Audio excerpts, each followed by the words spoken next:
Hello అండి. అందరికీ నమస్కారం. Welcome to Sunitaram. నేను మీ సునీత. సో, ఎప్పటినుంచో నేను వెయిట్ చేపిస్తున్న వీడియో అయితే ఫైనల్‌గా వచ్చేసిందండి. సో, ఈరోజు మా ఇంట్లో పండగ స్టార్ట్ అనమాట. ఇది మా పెద్ద పండగ అండి. మా బంజారాలో మెయిన్ పండగ ఇదే అనమాట. సో, పండగ ఏందంటే అమ్మవారి పూజ. మేమైతే మావులి పూజ అంటాము. సో, మావులి పూజ అంటే తుల్జా భవాని అమ్మవారిని మేము పూజ చేసుకుంటాం అనమాట. ఇది మా మా అమ్మవారు, మా కులదైవం అండి. సో, ఇదే మాకు చాలా ఇంపార్టెంట్ అనమాట. ఇది మెయిన్ వచ్చి పూజ మా ఇంటి ఇలవేల్పు తులజా భవాని అమ్మవారి పూజ అనమాట. సో, చాలా రోజుల నుంచి మీకు చెప్తున్నాను గదా! పెద్ద పండగుంది మా ఇంట్లో పెద్ద ఒక సెలబ్రేషన్ ఉందనేసి. సో, ఇదే మాకు పెద్ద పండగ అండి అన్నిట్లో కంటే. సో, ఈ పూజ మేము ఒక 2 ఇయర్స్‌కి ఒకసారి, 1 ఇయర్‌కి ఒకసారి ఆల్టర్‌నేట్ ఇయర్‌లో చేస్తుంటామనమాట. ఈసారి అయితే 2 ఇయర్స్ గ్యాప్ వచ్చింది. సో, ఇంకా పండగకి ఒక్కొక్కరు చుట్టాలందరూ వస్తున్నారు. మా నిష్విక వాళ్ళ అమ్మమ్మ వాళ్ళు వచ్చిర్రు. మా అమ్మ వాళ్ళు వచ్చారనమాట. సో, అందరూ ఒక్కొక్కరైతే వచ్చారండి. సో, పండగ కోసం మా రెడీ అంటే get ready with my family అన్నట్టు. సో, మా ఫ్యామిలీ మొత్తం ఎట్లా రెడీ అవుతుందో చూడండి. మా ఇంటిది అమ్మవారి పూజ కాబట్టి సో, మా అత్తమ్మ వాళ్ళైతే మా బంజారా కాస్ట్యూమ్ వేసుకుంటున్నారు. సో, దానికోసం వీళ్ళు రెడీ అవుతున్నారు. వీళ్ళ కష్టాలు మామూలుగా లేదండి. ఈ జుట్లు వేయడానికి ఒకరి హెల్ప్ ఖచ్చితంగా కావాలి. సో, దీనికి చాలా టైం పడుతుంది. ఒక్కొక్కరికి ఎయ్యాలంటే చాలా టైం తీసుకుంటారు. కింద మా అత్తమ్మకవుతుంది. పైన నిల్చుందా మా అమ్మమ్మ హెయిర్ లీవ్ చేసుకొని, మా ఇంకో చిన్నమ్మమ్మ, ఆ అమ్మమ్మ కూడా జుట్టు కోసం రెడీ అంటే వెయిట్ చేస్తుందనమాట. ఒకరి వెంట ఒకరు ఇట్లా జుట్లు వేయించుకుంటూ ఉన్నారు. ఇక్కడ మా పెద్దత్తయ్య కూడా వేయించుకుంటుంది. ఇంకో మాకు తోడికోడలు కూడా వేయించుకుంటుందనమాట. సో, నేనైతే వేసుకోవట్లేదు. ఎందుకంటే నాకు కాస్ట్యూమ్ ఇంకా రెడీ కాలేదు. నెక్స్ట్ పండగ వరకి చూద్దాం. మొత్తం మోస్ట్‌లీ రెడీ అయిపోతే అప్పటికి వేసుకుంటాను నేను. సో, అక్కడ అందరు రెడీ అవుతుంటే ఇక్కడేమో మా అమ్మవారి పూజ కోసం డెకరేషన్ అయితే స్టార్ట్ అవుతుందండి. సో, డెకరేషన్ చాలా బాగా చేసుకుంటాం మేము. ఎందుకంటే చేసుకునేదే ఒక 2 ఇయర్స్‌కి ఒకసారి కాబట్టి కొంచెం గ్రాండ్‌గా చేసుకుంటామనమాట. సో, పూలైతే నైటే గుచ్చేసి పెట్టుకున్నామండి మొత్తము. పూలని ఎట్లా డెకరేట్ చేయాలి అని ఆలోచించుకుంటూ కిందనే సెటప్ చేసుకుంటూ ఉన్నారనమాట. మనకొక ఐడియా క్లారిటీ వస్తుంది అనేసి. సో, ఇక్కడ మండపం అయితే కట్టేశారు గదా! ఇట్లా కర్రలు పాతి ఆ కర్రల సహాయంతో ఒక మండపాన్నయితే కడతారు క్లాత్‌తో. సో, ఆ మండపం కిందనే అమ్మవారిని కూర్చోబెడతామనమాట. సో, దానికోసం అక్కడ పీటలు అదంతా ప్రిపరేషన్ నడుస్తుంది. ఇక్కడ మా అత్తయ్య కాస్ట్యూమ్ అదే హెయిర్ అయితే రెడీ అయిపోయింది. ఒకసారి చూసేయండి ఎట్లా ఉండిందో వెనకాల, ఈ ముందు. సో, ఇట్లాగా అనమాట. సో, దీనికి చాలా టైం తీసుకుంటుందండి. ఆ హెయిర్ సెట్ జేయడానికి, హెయిర్ స్టైల్ వేయడానికి. ఇంకా ఇక్కడ డెకరేషన్ అయితే సగం సగం అయితే అవుతుంది. ఇంకా అమ్మవారి దగ్గర మేము బియ్యం సంచులు అదే జొన్నల సంచులు పెడతాము. మనం ధాన్యం పండిస్తాం గదా కొత్తది. ఆ సంచులు పెడతామనమాట అమ్మవారి దగ్గర. సో, అది పెట్టి దానికి ఆ సంచులు కనబడకుండా క్లాత్‌ని కవర్ జేస్తున్నారు. సో, ఇక్కడేమో మా నిష్విక కోసం మేము డ్రెస్ రెడీ చేసుకుంటున్నామనమాట. సో, మా నిష్వికతో ఒక పెద్ద పనుంది. అది నెక్స్ట్ వీడియోలో రివీల్ చేస్తాను నీకు. నెక్స్ట్ వీడియోలో చూపిస్తాను. ఎందుకు అంటే ఈ వీడియో లెంతీ అయిపోతుంది కాబట్టి పార్ట్ 1, పార్ట్ 2 ఉంటుందండి. ఇది పార్ట్ 1 అనమాట. ప్రిపరేషన్ వీడియో ఎట్లా రెడీ చేసుకుంటామో, ఎట్లా ఉంటుందనేది పార్ట్ 1 వీడియో. పార్ట్ 2 పూజ వీడియో ఉంటుంది. సో, ఇప్పుడైతే అమ్మవారి దగ్గర ఆ మండపం అదంతా రెడీ అయిపోయింది. సో, ఇక్కడ మేమైతే ఈ ఈ కర్రలు పాతున్నాం గదా! కర్రల దగ్గర ఇట్లా మంచిగా ఎర్రమట్టితో ఇట్లా పాతి దాని చుట్టూ ఇట్లా అలికి అక్కడ ముగ్గు వేస్తామనమాట. ఇంక నేనైతే మండపం కింద మొత్తం ఊడ్చేస్తా ఉన్నాను. మొత్తం చెత్త అది ఇది పడింది కాబట్టి. ఇక్కడ మా జ్యోతి ఏమో దీనికి ముగ్గేస్తూ ఉండిందనమాట. ఈ కర్రల దగ్గర మనం పందిరి కర్రలు ఎట్లా ముగ్గేస్తామో అట్లా అండి. సో, ఇంకా మేమైతే ఇక్కడ అమ్మవారి ముందు ఒకటి మనకి దీన్ని ఏం చెట్టు అంటారో నాకు తెలీదు. దీనికంతా ముల్లులు ఉంటాయన్నమాట.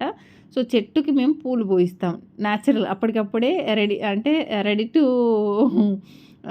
మూవ్ రెడీ టు మూవ్ అన్నట్టు అంటే ఏమంటారు ఇన్‌స్టంటా ఏదో పువ్వులంటారు కదండీ! అప్పటికప్పుడు పువ్వులు పూయించేస్తామనమాట. సో, ఈ చిన్న చెట్టు కొమ్మని తీసుకొచ్చి ముళ్ళ చెట్టు ఉంటుంది. దీని పేరేదో అంటారండి నాకు తెలియదు. సో, దీనికైతే మనం పువ్వులన్నీ ఇట్లా గుచ్చి మంచిగా డెకరేట్ చేస్తామనమాట. నిజంగా రియల్‌గా పువ్వులు పూస్తున్నాయా అన్నట్టు ఉంటుంది ఈ చెట్టుకి. అంటే చెట్టుకి పూలు పూసినట్టే ఉంటాయన్నమాట. అట్లా క్రియేట్ చేస్తాం మేము చెట్టుని. సో, అదైతే ఇంకా పూలైతే మొత్తం గుచ్చేసి చెట్టునైతే రెడీ చేసాము. అమ్మవారికి మిడిల్‌లో మనం 4 వరుసలతో బంతి పూల మాల ఇట్లా కడతామండి. ఇది చాలా మెయిన్ అనమాట. ఇది కంపల్సరీ కట్టాలి. సో నేనైతే ఇంకా రెడీ అవ్వలేదు, మొత్తం వేసుకొని ఇంకా సారీ డ్రైవ్ చేసుకోవాలి ఒకటే ఉండింది, కొంచెం పూజకు ముందు చేసుకుందామని. అయితే ఇక్కడ మొత్తం మండపం కింద మేము పేడతో అలకాలి కంపల్సరీ, అలికి ముగ్గు పెడతారండి. ఆ ముగ్గు ఎట్లా పెడతారు కూడా చూపిస్తాను మీకు. సో ఇక్కడ మా మామయ్య వాళ్ళు ఈ పేడ తీసుకొని మొత్తం మండపం కింద అలుకుతున్నారనమాట. సో ఇది కంపల్సరీ అండి, పేడతో కంపల్సరీ అలకాల్సి ఉంటుంది.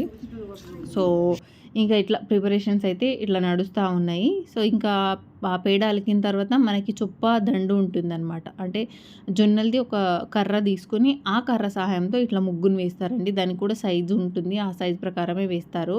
ఆ ముగ్గుకి మిడిల్లో పసుపు కుంకుమతో ఇట్లా చేస్తారనమాట, వేస్తారు మళ్ళీ.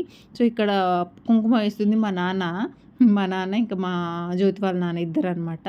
సో మా మాయ వాళ్ళు కలిసి ఈ ముగ్గు అయితే వేసేసారండి. సో ఇప్పుడు ఈ ముగ్గులో పూలు, పండ్లు, నిమ్మకాయలు అన్నీ పెట్టి డెకరేట్ చేస్తారు. ఎంత మంచిగా ఉంటుందో మీరే చూడండి, తర్వాత చూపిస్తాను మీకు. సో ఇప్పుడు డెకరేషన్ అయితే ఆల్మోస్ట్ రెడీ అయిపోయింది. చూడండి మంచిగా గ్రాండ్ డెకరేషన్ అయితే చేశారనమాట మా వాళ్ళు. సో పర్ఫెక్ట్ ఇదంతా మా వారే చేశారండి, డెకరేషన్ వరకు అయితే తన ఐడియాని ఇదంతా. సో ఫుల్ కష్టపడతా ఉన్నారనమాట, చాలా టైం తీసుకుంది ఈ డెకరేషన్ కంప్లీట్ కావడానికి. బట్ ఫైనల్గా అయితే మంచి లుక్ వచ్చింది, చాలా అంటే చాలా బాగా అనిపిస్తుంది అనమాట, మంచి గ్రాండ్గా ఉండింది. సో ఇక్కడ మాకు అమ్మవారి ముందు మనం జెండాలు అనేవి కంపల్సరీ అండి, ఫ్లాగ్స్. సో అవి అమ్మవారికి ఎక్కిస్తాం మేము. సో పాతవి కొత్తవన్నీ కలిపి పెడతాము. ఇక్కడ చూడండి ముగ్గులు ఎంత మంచిగా డెకరేట్ చేశారో, పూలు పండ్లు అన్నీ మంచిగా పెట్టారనమాట, చాలా అంటే చాలా అందంగా ఉంటుంది. అట్లాగే సంచికి మేము ఇట్లా క్లాత్ మీద, సో ఇట్లా మొత్తం మా బంజారా స్టైల్లో మంచి మిర్రర్తో ఒక క్లాత్ మీద ఇదంతా వేసి ఆ సంచికి ఇట్లా పెడతారనమాట అమ్మవారిని కూర్చునే దగ్గర, అదొకటి సపరేట్ ఉంటుంది. అట్లాగే పీట మీద బియ్యము, మనకి కాయిన్స్, పాత కాయిన్స్, కొత్త కాయిన్స్ అన్నీ కలిపి పీట మీద పెట్టి అక్కడ అమ్మవారిని కూర్చోబెడతారు. ఇంకా అమ్మవారి కూర్చోబెట్టే ప్రాసెస్ అయితే ఇంకా కాలేదు, ఇంకా టైం పడుతుంది. ఇప్పుడైతే ఫస్ట్ డెకరేషన్ అంతా చేసిన తర్వాత ఇంకా అమ్మవారిని తీసుకురావడము, కూర్చోబెట్టడం, ఇంకా అది వేరే ప్రాసెస్ ఉంటుందండి. అది నెక్స్ట్ వీడియోలో వస్తుంది, ఎందుకంటే వీడియో లెంత్ ఎక్కువైపోతుంది కాబట్టి నేను కొంచెం మాత్రమే చూపిస్తున్నాను. ఇంకా ఫైనల్గా మొత్తం రెడీ అయితే అయిపోయింది. మేము మా పూజ డెకరేషన్ మండపం అంతా రెడీ అయిపోయింది. సో ఇక్కడ ఏంది మా మరిది ఇట్లా వాటర్ ఏంది ఇట్లా అంటే దీంట్లో వాటర్ తాగుతున్నారనమాట. మామూలుగా అయితే మనకి ఇత్తడి ప్లేట్ ఉంటుంది కదా, రాగి ఇత్తడి ప్లేట్లో నీళ్ళు తాగాలి. ఏంటంటే మార్నింగ్ నుంచి ఫాస్టింగ్ ఉంటాము. సో మా మరిది, నేను, మా ఇంకో మరిది, మా మామయ్య అత్తయ్య వాళ్ళు ఉన్నారనమాట. సో ఎవరి మొక్కుని బట్టి వాళ్ళు, యాక్చువల్ అయితే ఇంటికి ఒకరు ఉంటారు. సో మా మొక్కుని బట్టి మేమందరం ఫాస్టింగ్ ఉంటే మా మరిది వాళ్ళకి అలవాటు లేదు కాబట్టి నీళ్ళు తాగకుండా ఉండలేరు. సో నీళ్ళు తాగాలంటే చెంబుతో అట్లా తాగకుండా ప్లేట్లో ఇట్లా వంగి వాటర్ తాగాలంట. సో మా మామయ్య వాళ్ళు, మా మరిది వాళ్ళు ఇట్లా తాగుతున్నారు. సో నేనైతే ఒక్క చుక్క నీళ్ళు, నైట్ పూజ మొత్తం కంప్లీట్ అయ్యేదాకా నేను నీళ్ళే తాగలేదు, నేను ఏది ముట్టుకోలేదనమాట. వీళ్ళకి ఏంటంటే అలవాటు లేదు పాపం, ఫస్ట్ టైం కాబట్టి. ఇంకా మొత్తానికి చూడండి మా బంజారా కాస్ట్యూమ్తో ఇట్లా రెడీ అయితే అయిపోయినారు మా అత్తమ్మ వాళ్ళు. సో నేనైతే సారీ మాత్రమే కట్టుకున్నారు. సో ఇంకా నెక్స్ట్ వీడియో అయితే ఇంకా అద్దరిపోదండి, చాలా అంటే చాలా బాగుంటుంది. మీరైతే నా వీడియోని ఒక లైక్ చేసి సబ్స్క్రైబ్ చేసుకొని షేర్ చేయడం అయితే మర్చిపోకండి. అట్లాగే వీడియో ఎట్లా అనిపించిందో నాకు చెప్పండి. వీడియో చూసినందుకు థ్యాంక్ యూ సో మచ్ అండి.